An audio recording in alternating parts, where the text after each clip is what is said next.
दिसे एका दिवसाने काय तुझा जीव जाणार आहे का? फराळाच्या विसेधनी घेसी, फराळ आहे फराळ कर, फळ खा, पर एकच दिवस आहे ना. मग या एकादशी या व्रताचा आरंभ कधी होतो आणि या व्रत संपत कधी? तर या व्रताचा आरंभ कधी होतो? दशमीला होतो. दशमी व्रताचा आरंभू, दिंडी कीर्तन कथा समारंभू, तेने तो स्वयंभू संतोष पावेल. दशमी व्रताला हे दशमीच्या दिवशी हे व्रत सुरू होतं एकादशीचं आणि द्वादशीला संपतं. मग दशमी, एकादशी, द्वादशी याला काय एक शास्त्र आहे की दशमीच्या दिवशी 10 वस्तू त्यागायच्या, एकादशीच्या दिवशी 11 वस्तू त्यागायच्या आणि द्वादशीच्या दिवशी 12 वस्तू त्यागायच्या.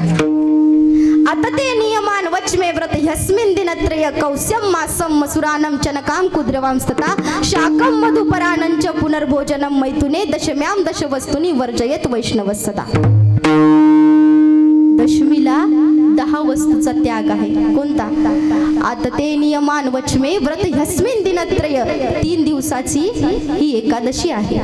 व्रत ह्यस्मिन् दिनत्रय कौस्यम मासम मसुरान्नम. कौस्यम म्हणजे कास्याचं भांड वापरायचं नाही. कास्य पण टाळ वाजवायची बरं, एकादशीला टाळ जमतात. कौस्यम कासम, कासम म्हणजे काचेचं भांड वापरायचं नाही. कौस्यम कासम मसुरान्नम, मसूरची डाळ खायची नाही दशमीला बरं, दशमीचं सांगायले.